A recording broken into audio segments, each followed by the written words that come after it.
Hey guys, welcome to another episode of To The House Fishing. I'm your host, Jim Burse. So today, we got some tough conditions today. There's a flood warning for this entire area until 7 a.m. tomorrow. We got a lot of rain last night. The water is high right now. It's got some color to it. It's too high to do any wading, but we're going to go up through here and see if we can find some slack water to where these trout are kind of using as sanctuaries, because as this water comes up, these trout are going to move to the edges, and we're going to try to go along the bank here and see if we can find some of those small edges and sanctuaries that these trout are using to get out of that main current. And we're on the East Prong of the Roaring River here in North Carolina today. This is a delayed harvest section, so there should be a few trout in here. Now, conditions like this, it's usually feast or famine. You know, these trout congregate into these sanctuaries. If you could find one, you can usually catch several of them. But if you can't find one, sometimes the fishing can be really tough. Now, before we get started, I'm using a 2-nymph rig. In the bottom here, we have a gray mop fly with a hot pink color to it. And that's a 4mm tungsten bead.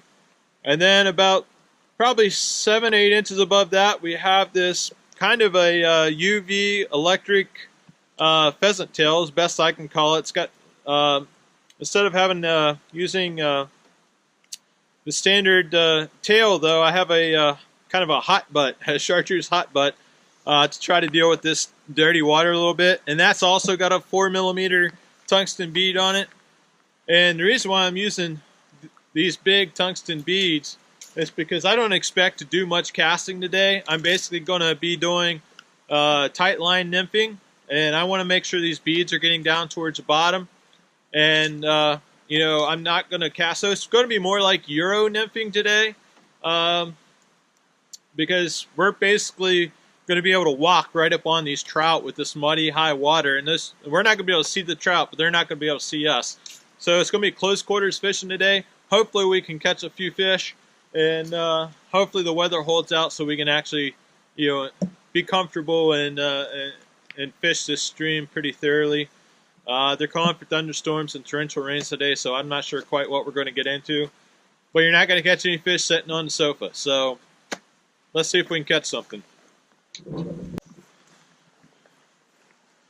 Right now I'm just trying to, there's a little, that little stream we just crossed, there's a little pocket and kind of slack water right here that I want to fish.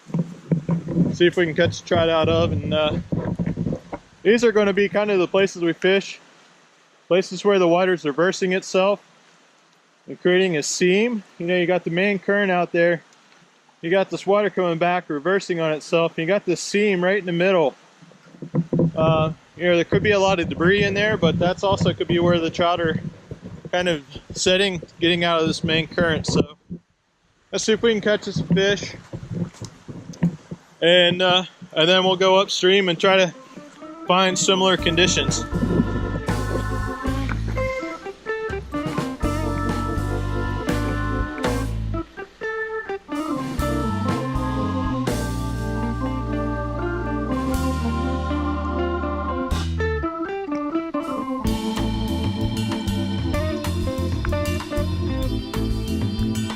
I have a feeling we're going to be catching a lot of leaves and a lot of debris today.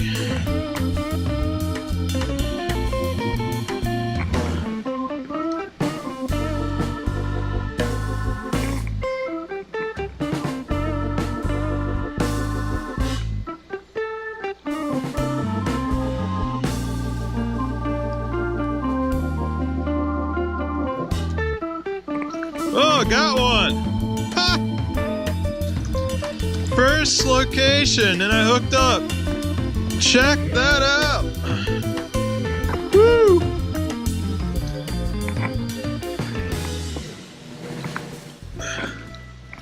See if I can get him in here. Make sure we don't fall in. You know, one of the... All right. Check that out, guys. Faced with flooding conditions, and we get a trout in our first location. Now, one thing about fishing these types of conditions is with this water like this, these muddy banks, you got to make sure you don't fall into this water here. And their fly just came out. Because it could be really bad, especially by yourself here with water like this. But that's the first one of the day. So we came despite the flood warning, and we caught us a nice rainbow here. We'll get him back in the water and see if we can get a few more. And that one came on the little. I'm just gonna toss him in right here. That was not my best release, but considering the circumstances, it'll work.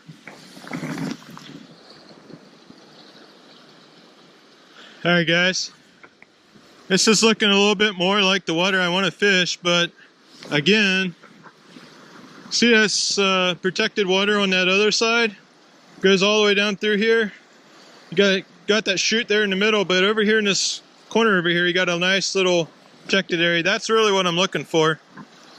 But being on that other side, I don't think we're going to be able to fish that, but we're going to go down along this shoreline here and see if we can find us a little pocket of fish. Now we do have a little log right there, so there could be a fish hanging out there.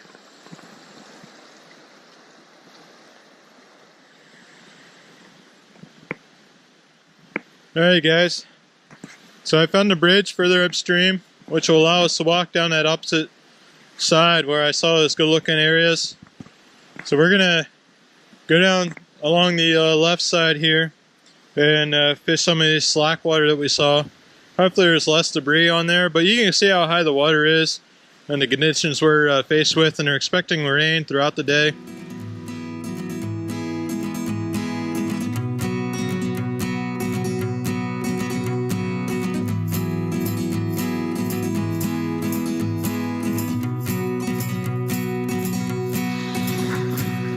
Alright, we're getting back down to the area about where we started out on the other side.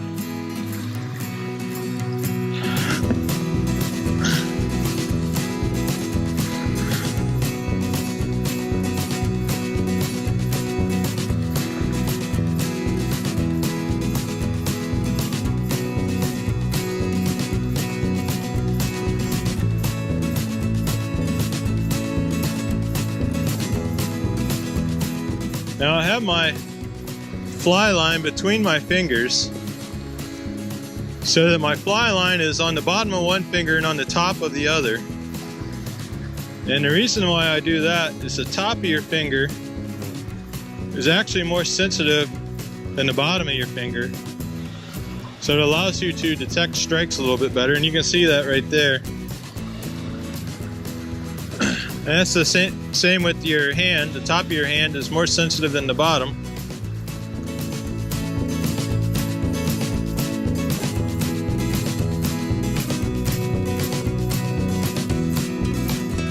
Just gonna put several drifts down through here because this looks like a good spot right here.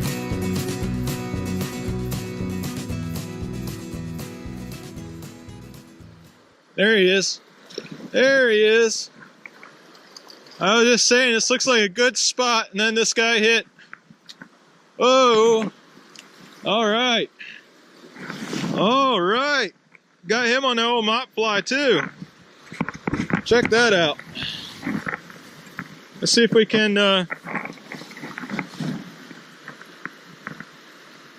just let him stay there for a while. I'm gonna put him in a net so it's easier to handle him.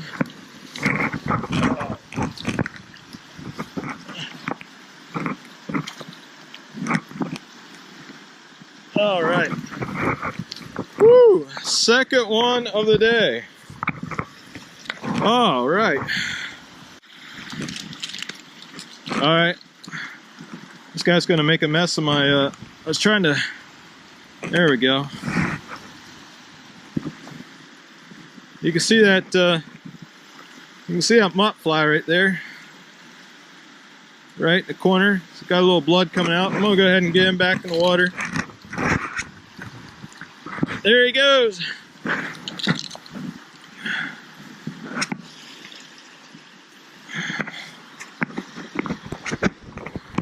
Awesome, guys.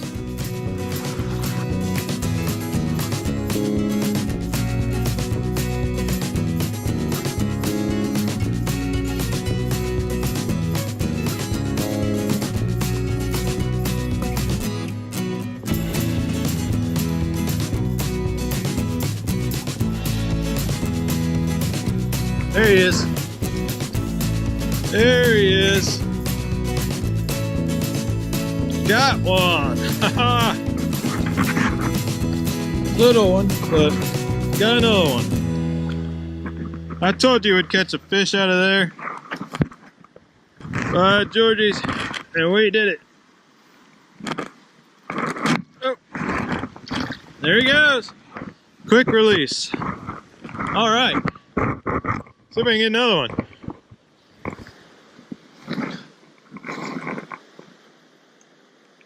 See if we can get another one.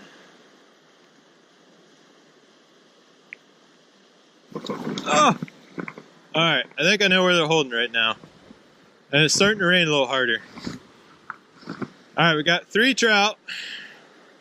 Starting to rain harder. We're already in high water conditions, so it's not going to be any easier. That's for sure.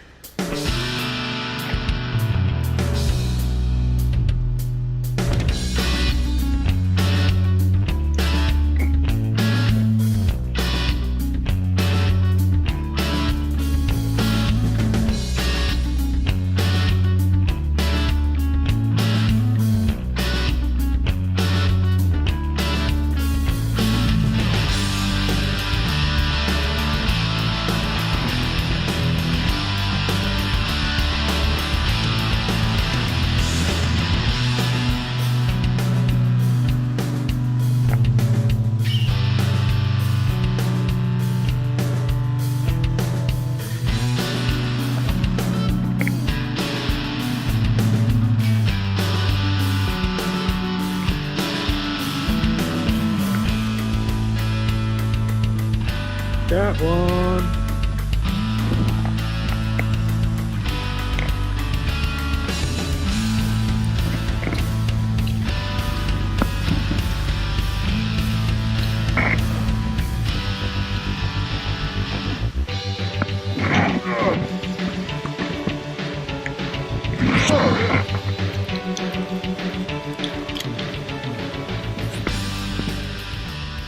All right, guys, I switched up.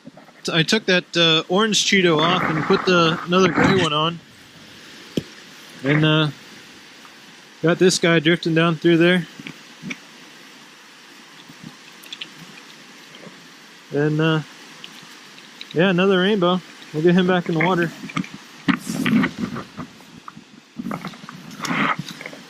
There he goes.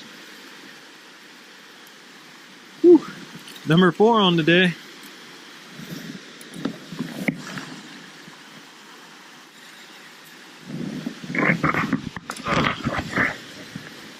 Now that guy actually came out of this little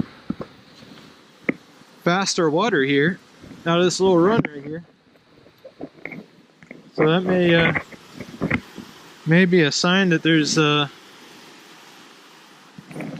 few more in here. The water, I'm a lot further up the river right now. And the water is not as big up here.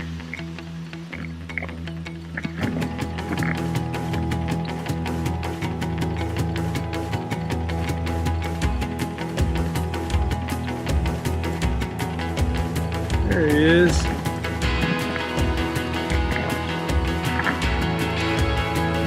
Another rain. Oh, came off. Darn. Oh, same spot that last one came from. Same spot that last one came from. Oh. Man, if I'd have got a hook in that one, I'd have broke my line.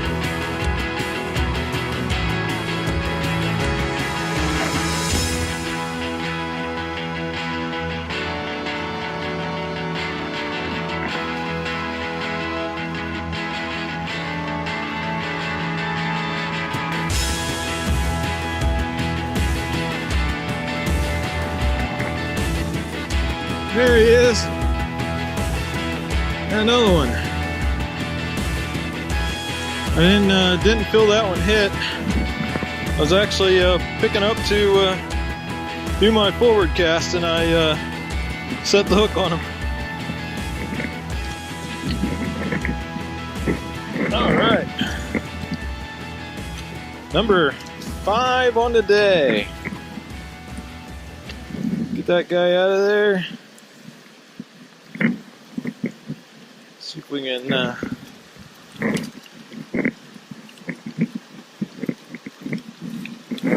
see if we can get this guy.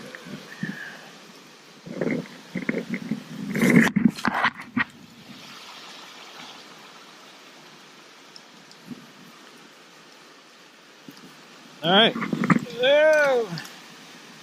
there we go. Caught him on that old mop fly with the pheasant tail, which my dubbing is going to fall off here in a little bit if I catch another one. All right, that's 2 we've caught out of here and hooked 1 other. So this hole right here has been pretty good to us.